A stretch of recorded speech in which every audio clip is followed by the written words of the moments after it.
안녕하십니까. 리더십 강자의 전찬입니다. 이순신을 알면 일본을 이긴다. 지난해 이런 제목의 책이 출간됐는데요. 이 책은 이순신이 일본과 싸워서 이길 수 있었던 전략들을 심도 있게 분석하고 있습니다. 그런데 이 책에 보면 이순신의 모든 전략과 리더십의 본체는 바로 손자병법이었다고 쓰여 있습니다.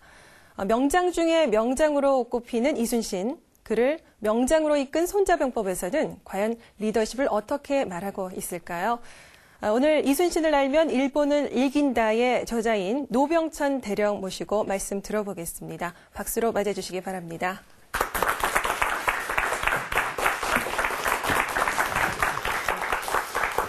이순신의 리더십의 본체는 바로 손자병법이다 이렇게 얘기하셨는데요. 그 이유를 간략하게 설명해 주시죠. 네.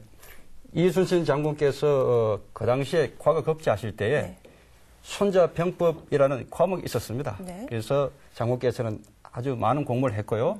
또 23번의 해전을 분석해 보면은 손자병법의 원리가 그대로 적용되어 있습니다. 네. 오늘 손자병법 리더십이라는 주제로 강의 준비해 주셨는데요.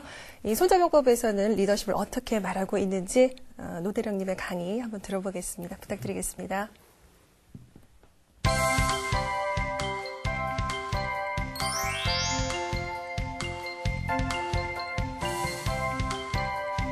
예, 여러분 손자병법 하니까 우선 어려운 생각이 들죠? 예. 오늘 제가 짧은 시간이지만은 아주 재밌고 쉽게 손자병법에서 말하고 있는 4가지 리더십에 대해서 말씀을 드리도록 하겠습니다.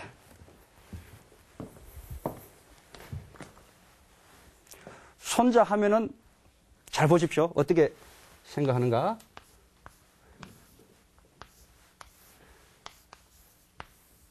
손자죠, 손자. 근데 그 손자가 아니고 2500년 전에 손무가 만든 병법을 얘기하고 있습니다. 그래서 실제로 활동했던 당시의 모습은 수염이 좀 났겠죠.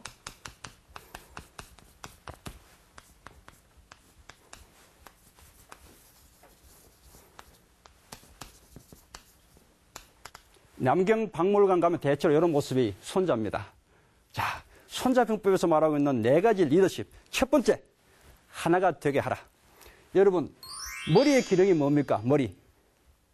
생각하는 거죠? 생각을 하나로 만드는 겁니다. 사실 리더십의 모든 여러 가지 의론들이 있지만은 하나를 꽂으라 하면 저는 하나가 되게 하는 것이라고 말하고 있거든요. 자, 첫 번째, 하나가 되게 하라. 하나가 되게 하라.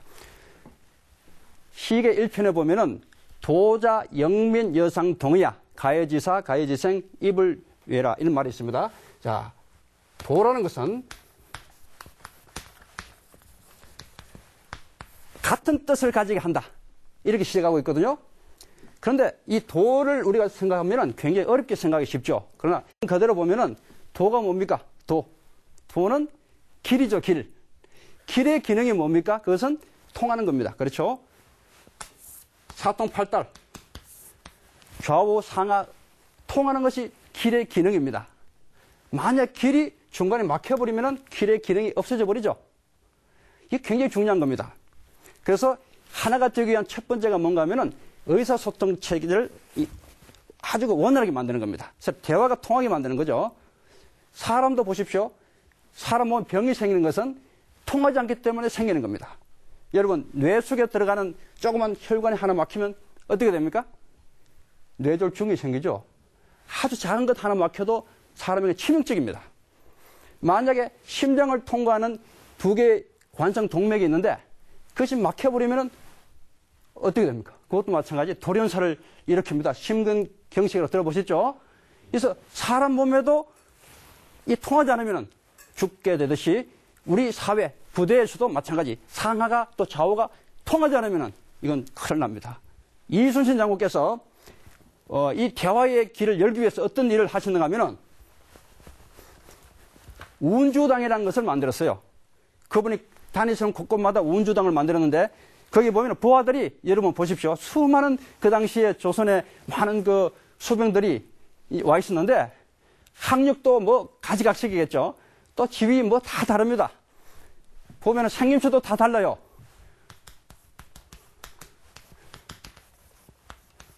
이런 사람도 있을 것이고 또 뭐 이렇게 이런 사람도 있을 것이고, 하여튼 별별 종류의 사람들이 와 있어요. 그런데 운주당 속에 넣어서 장군께서는 어떤 얘기를 하더라도 다 그냥 받아들였습니다. 심지어 엉뚱한 얘기, 말도 안 되는 얘기 해도 그거 참 일리가 있다. 자네 말에 아주 뭔가 참 내가 배우는 게 있네. 칭찬해주고. 그러다 보니까 밑에 있는 사람들은 신이 나서 갖고 있는 모든 생각들 다 이렇게 얘기하게 됩니다. 그래서 어떤 큰 작전이 있을 때 이 운주당이 모여서 장수들과 이런 사람들이 좋은 전략을 짤 수 있었던 겁니다. 이 첫 번째입니다. 굉장히 중요한 부분이죠. 그래서 모든 리더십의 첫 번째 원칙은 서로 통하게 하라. 막히면 죽는다. 이렇게 말씀드릴 수 있겠죠. 두 번째입니다. 두 번째는 이 머리를 받쳐주는 것이 뭘까요? 이 중요한 머리 속에만 해도 이 용량이 책 2천만 개, 만 개가 아니죠. 만 권, 2천만 권이나 들어갈 수 있는 용량이 머리에 있다 그럽니다. 이 중요한 머리를 받치는 것이 목이죠. 목. 자, 목이 받쳐주는 기본입니다. 기본.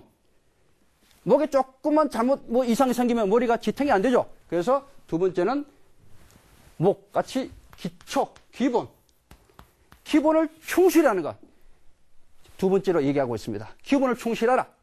손자병법 제5 병세편에 보면은 이정합, 이기승이라는 게 있어요. 이정합, 이기승. 이 말이 뭔가 하면은 정의 힘으로 합하고 기책을 발휘해서 승리를 거둔다는 얘기입니다. 자, 정이 뭡니까? 이것은 기본을 뜻하죠. 기본기. 그래서 정의 힘이 크면 클수록 나아가는 기가 많아집니다. 다양해지고요. 정의 힘이 적으면 적을수록 기가 나가는 이것이 굉장히 제한되죠. 승리의 그런 길이 적어지는 거죠. 그래서 많은 지휘관들은 정의 힘을 기르기 위해서 노력을 해야 되는 겁니다. 그래서 손자병법에는 정의 힘으로 5가지를 얘기하고 있어요. 시계 1편에 보면은 제가 그림을 그립니다. 이걸 오사라고 부르는데, 오사라고. 그 기본이 뭐냐? 5가지 중에 제일 처음 것이 도입니다, 도. 금방 말씀드린 도가 바로 이겁니다. 서로 위와 아래, 또 동료끼리 서로 마음이 하나가 돼가지고 통하게 만드는 것. 하나가 되는 것. 이것을 기본으로 하는 것. 이것이 도다. 두 번째가 뭐냐? 천. 세 번째가 지, 장, 법이다. 이렇게 해서 하나, 둘, 셋, 넷, 5개. 5개 요소를 가지고 정의 수준을 측정합니다. 우리 부대는, 내가 갖고 있는 이 조직은 이 5개 요소로서 체크해 때 어떤가를 보는 거죠. 도는 방금 말씀드린 대로 과연 하나가 됐는가, 전체가. 두 번째, 천은 말 그대로 기상이죠, 기상. 날씨가 좋고 나쁘고 봄, 여름, 가을, 겨울. 자, 이 기상이 어떤 의미가 있습니까? 특히 군인들은 기상에 따라서 많은 준비상이 달라지죠. 그죠? 여름에 출정할 때, 겨울에 출정할 때 달라지고, 낮, 밤이 다르죠. 그래서 이런 다양한 환경 속에서 적응할 수 있는 태세를 갖추는 것. 이게 기본이 되겠죠. 전쟁을 준비하는 군인에게 있어서. 그렇죠? 세 번째가 지입니다. 이것은 내가 밟고 있는 땅의 형태를 말하고 있습니다. 이 땅의 형태는 소위 말해서 자기가 밟고 있는 땅이 얼마만큼 든든한가, 단단히 구축되어 있는가. 그것은 무기, 장비, 훈련 이런 것을 말할 수 있겠죠. 그죠? 이게 잘 되어야지 됩니다. 네 번째가 장입니다. 장. 장은 간부의 자질을 의미하고 있습니다. 손자병법에서는 지, 신, 인, 인, 용, 음 5가지 자질을 두고 있는데 이 5가지의 좋은 자질을 가진 간부들이 얼마나 많이 있느냐? 굉장히 중요하겠죠. 그래서 장이 중요하다. 마지막으로 법입니다. 법이라는 것은 각종 규정, 그죠? 규정들. 군인으로서 지켜야 될 규정들이 많겠죠. 규정이 얼마만큼 잘 되어 있고 잘 지켜지느냐. 그리고 전쟁하기 위해서는 군수 지원 태세들.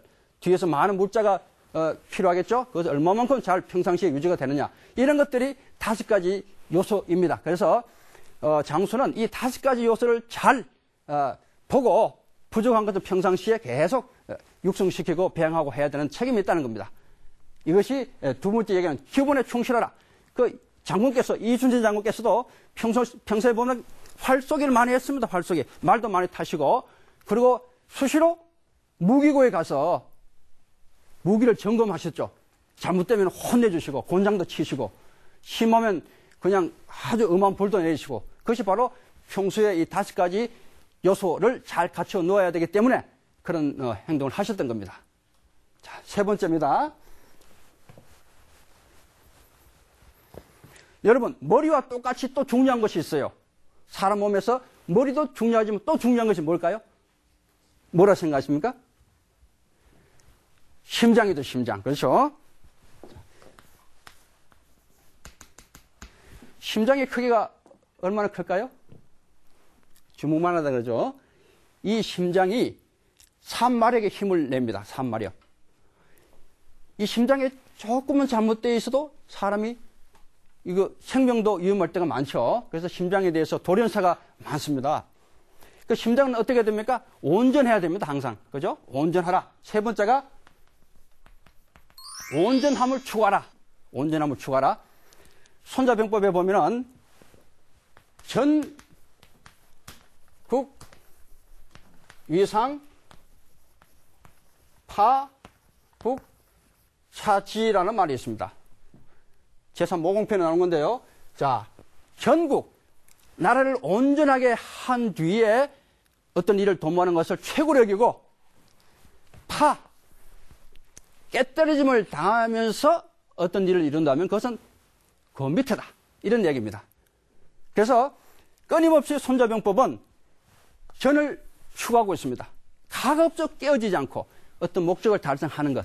그래서 어떤 말로 연결되는가 하면 여러분 잘 아시는 대로 부전이 구린지병 선지선자야라는 말이 나옵니다. 부전이 구린지병. 싸우지 않고도 구린지병. 적을 굴복시킬 수 있다면 선지선자야라. 그것이 가장 좋은 것이다. 그래서 부전성이라는 말 들어보셨죠? 부전성. 여기서 나온 겁니다. 여기서. 부전. 본래 부전성이라는 말은 없어요. 이 말에서 부전성을 우리가 이제 응용해서 우리가 말하고 있는 거죠. 그래서 이 전이라는 것하고 이 부전성은 같은 맥락이죠. 가급적 어떤 목적을 달성할 때 깨어지지 않고 달성해야 된다. 이런 얘기입니다. 자. 그런데 통상 우리가 어떤 일을 추진하다 보면은 욕심이 생깁니다. 욕심. 더 잘하기 위한 욕심도 있고 또 어떤 공명을 이루기 위한 욕심도 있어요. 그래서 이것을 철저하게 막기 위해서 졸속이라는 개념이 손자병법에 나와요. 졸속. 들어보셨죠? 졸속. 자, 졸속이라는 것이 그냥 보면 빨리 끝낸다는 말입니다. 그냥 병법적으로 보면 어떤 의미가 있는가 하면 어떤 일을 추진할 때 비록 내 욕심에는 내 생각하는 그 수준에는 미치지 못하지만은 빨리 끝내라. 욕심을 거기서 접고 그 선에서 끝내라는 얘기입니다. 이런 경우가 있을 수 있겠죠. 자, 이순신 장군께서는 전쟁을 하실 때에 가급적 바다에서 모든 것을 끝내버렸어요. 23번 해전하는 동안에 육지까지 따라 들어가서 싸우도록 하지 않았어요. 왜? 육지로 우리 병력을 넣으면 어떤 일이 생길까요? 육지에 있는 일본군에게 매복당합니다. 그렇죠? 많은 병력이 손상을 입게 돼요. 장군은 그런 욕심을 버리고 그냥 바다에서 승부를 가리도록 그렇게 한 겁니다.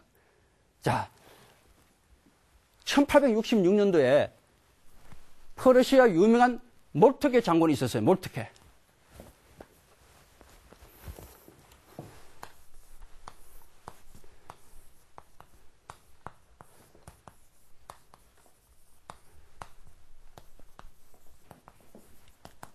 비스마르크 아시죠? 철의 재상.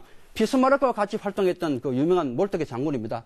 이 양반이 보호전쟁을 하면서 유명한 그 전투에 승리하고 난 뒤에 조금만 더 가면은 오스트리아 비엔나를 점령할 수 있었어요.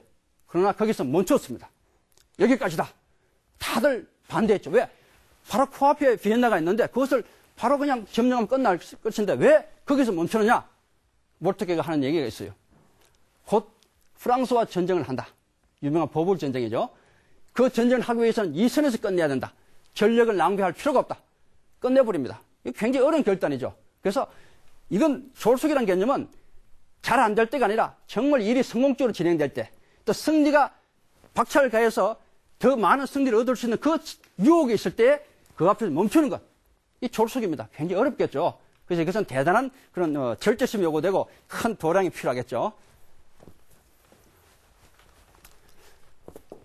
두 번째가 있습니다. 그것은 무기성, 무용공, 무지명. 무기성, 무용공, 무지명이라는 그런 말입니다. 이 말이 무슨 말인가 하면 우리가 어떤 일을 할 때에 박수를 의식하지 말자는 겁니다. 무기성, 이 전쟁의 승리가 아주 좀 기이하다. 좀 기이한 승리다. 또 무용공, 참 용감하다. 용감이 참 넘친다. 또 무지명, 참으로 지혜로운 그런 승리다. 이런 찬사 있지 않습니까? 찬사. 많은 사람들에게 박수를 받으려고 의식하다 보면은 자기도 모르게 부하들을 희생시킵니다. 그렇게 되겠죠. 자기의 공명심 때문에 부하들이 죽게 되는 겁니다. 그것을 막아야 된다는 겁니다. 그래서 이 세 번째, 온전함을 추구하라는 결론이 뭐냐? 그것은 군영편에 나오는 자보 이 전승을 달성하라는 것입니다.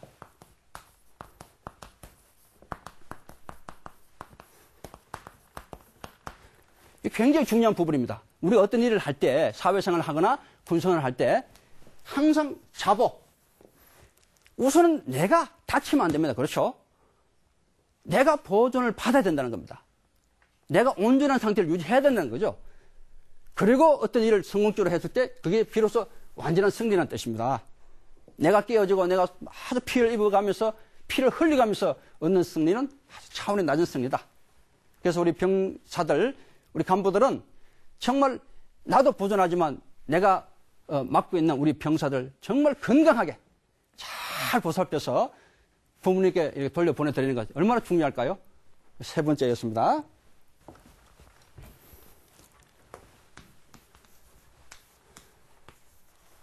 자, 이 중요한 머리 또 심장, 이 몸을 움직이는 내가 가고 싶은 데로 가야 되는데 어떤 기능이 그것을 합니까? 다리겠죠, 다리. 자, 다리가 있습니다. 좀 빨리 가죠, 이렇게. 자, 다리가 있는데 이 다리를 보면서 어떤 생각을 하냐? 다리는 어디 갈지 몰라요, 그죠? 이 머리가 쉽게 가니까 멋대로 다녀요. 그래서 변화에 적응하라. 이렇게 결론을, 네 번째 결론을 맺습니다. 변화에 적응하라. 그래서 병법에 보면은 전승불복이라는 말이 있어요. 전쟁에서 승리한 방법은 두 번 사용하지 않는다. 제가 이 물을 좋아합니다. 물을 좋아하는데 의항에 담긴 물도 좋지만은 실제로 야전에서 흐르는 그 세찬 물이 있지 않습니까? 그걸 굉장히 좋아해요. 그래서 여러분 잘 아시는 대로 그 몽골에 가면 오르콘 강이 있어요. 트르크족 있죠? 트르크족이 그 세웠다는 비문이 발견된 게 있는데 그거 보면 어떤 말이 있냐? 유명한 말이 하나 있어요. 성을 쌓는 사람은 거기서 이제 그것이 끝나버려요. 모든 역사가. 그것서 죽지만은 끊임없이 움직이는 자만이 살아남을 수 있다는 말이 그 적혀 있어요. 그러니까 한 곳에 머무면 안 된다는 거죠. 그래서 여러분 이 움직이는 물을 생각해 보십시다. 물이 흐릅니다. 위에서.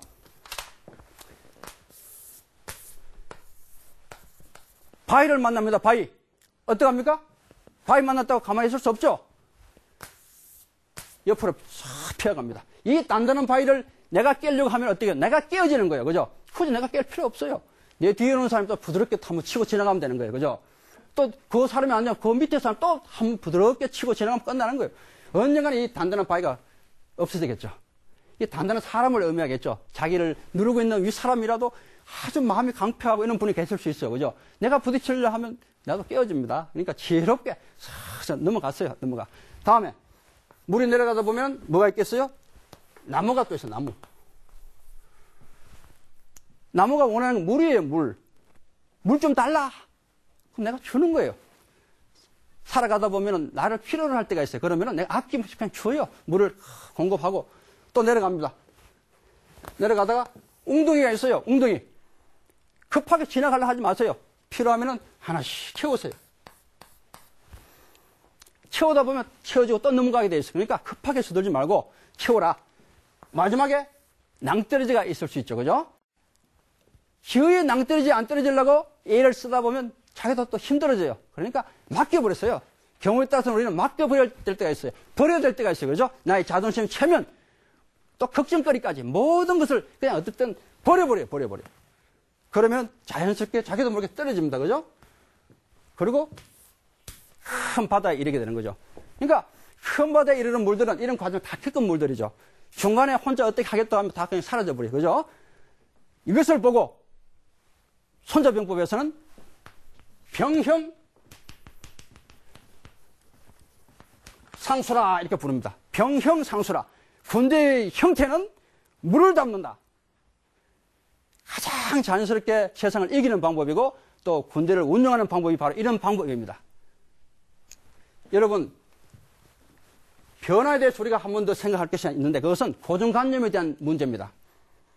고정관념을 깨뜨리지 않으면 이 변화를 우리가 적응시킬 수가 없어요. 뭐냐? 여러분, 무지개 색깔 몇 개예요? 무지개 몇 개? 7개. 정답. 그런데 사실 틀렸어요. 무지개는 빛이 굴절해서 42도부터 40도까지 꺾여 들어오는데 45도가 빨간색, 주노초, 파남, 보라색까지 오죠? 그런데 실제로 이 42도에서 40도 사이에 이 각도가 생각해 보세요. 7개밖에 없겠어요? 무수히 많은 거예요, 무수히. 그죠? 우리가 그냥 정리하기를 7개다. 얼마나 많겠어요, 그죠? 그리고 어떤 아프리카에 가면은 어떤 말을 하는가 하면은 무지개 색깔 몇 개냐? 2개래요, 2개. 어떤 색깔이냐? 따뜻한 색, 차가운 색. 아프리카 사람들은 거의 무지개 한 벌써 따뜻한 색, 차가운 색. 그거 끝이에요. 벌써 다르죠? 고정관념이 깨지는 겁니다. 무지개가 어떻게 생겼어요?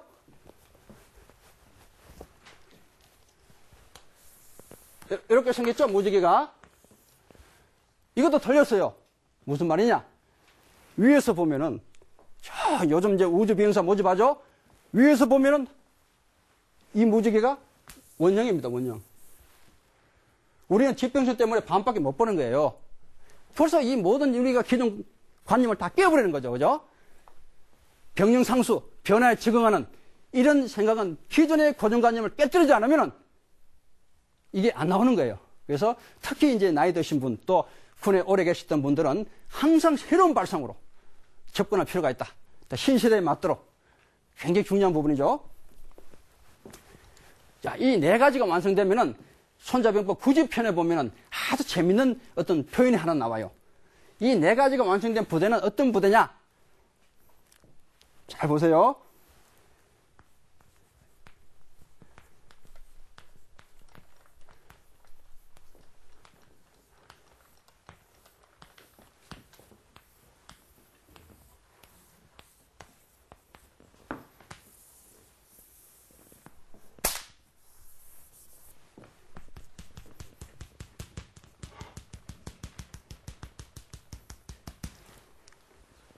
이게 바로 중국 항산에 산다고 하는 전설적인 뱀 솔연입니다. 솔연.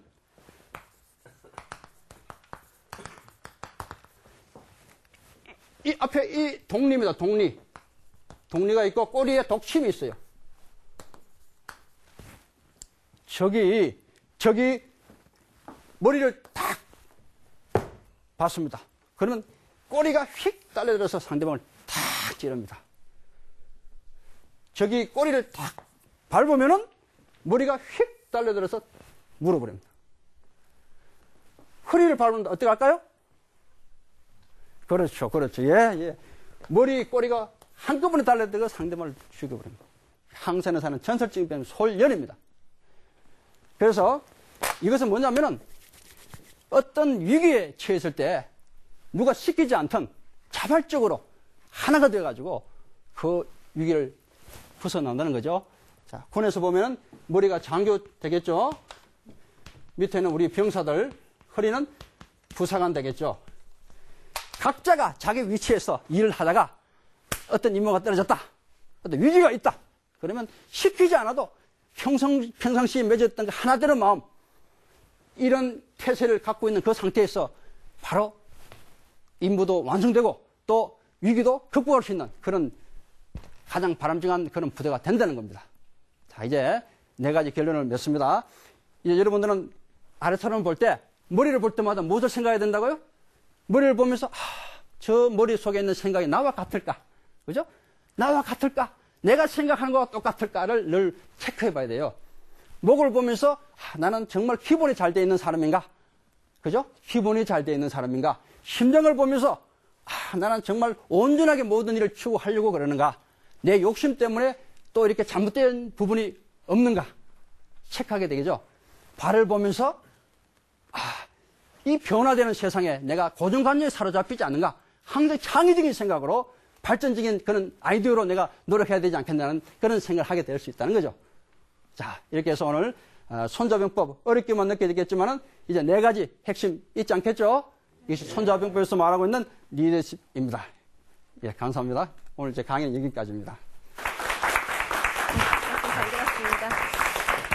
지금까지 강의 들으시면서 혹시 궁금한 점 있으시거나 아니면은 우리 노대령님께 이것만 꼭 여쭙고 싶었다는 거 있으면 한 분만 질문 받아보겠습니다. 네. 손자병법에 대해서 알기 쉽게 설명해 주셔가지고 잘 들었습니다. 근데 저희 이순신 장군의 전략 전술과 손자병법을 비교해서 간략하게 설명해 주실 수 있나요? 예, 아주 좋은 질문 하셨습니다. 이순신 장군의 그 해전을 보면은 많은 전략들이 나오는데요. 저는 2가지로 요약을 했습니다. 첫 번째는 불패의 전략입니다. 불패가 뭡니까?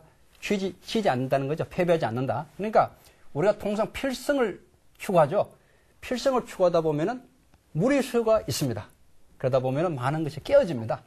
철저하게 이순신은 제한된 자원 때문에 가급적 깨어지지 않고 승리를 달성하기 위한 그런 노력을 많이 했습니다. 그래서 불패의 전략이다. 저는 이렇게 첫 번째 전략을 도출했고요. 2번째는 재승의 전략이다. 이 말이 뭔가 하면은 싸우기 전에 이미 이길 수 있는 모든 태세를 준비한다는 겁니다. 여러 가지 훈련도 했겠고 또 자연 지형도 이용하면서 안개도 이용하고 조류도 이용하고 해서 이길 수 있는 태세를 완전히 갖추고 난 뒤에 그때 비로소 싸운다는 거죠. 그래서 항상 이겼습니다. 그래서 저는 장군의 전략을 불패와 재승의 전략이다. 이렇게 정리를 하고 있습니다. 되셨습니까? 예. 네. 네, 좋은 말씀 감사드리고요. 이 손자병법 리더십이 이것을 통해서 우리 군의 리더십도 더욱 향상될 수 있도록 더 많은 곳에서 열정적인 강의 부탁드리겠습니다. 나와주셔서 감사합니다. 감사합니다. 네. 이 세계적인 리더십 전문가인 워렌 베니스는 이 리더십의 첫 번째 핵심 기술을 이렇게 말했습니다. 이 상대방이 어떤 사람이기를 원하는 것이 아니라 이 상대방을 있는 그대로 받아들이는 것이다. 라고요. 이 오늘 강의 내용과도 일맥상통하는 부분이 있는 것 같습니다. 리더 자신만의 기준으로 상대방을 재단하거나 강제하지 말고 이 상대방을 온전히 이해한 다음에 스스로 발전할 수 있도록 돕는다는 것. 이것이 바로 리더의 가장 큰 역할이 아닐까 생각이 됩니다. 리더십 강좌 여기까지입니다. 다음 이 시간에 다시 인사드리겠습니다. 안녕히 계십시오.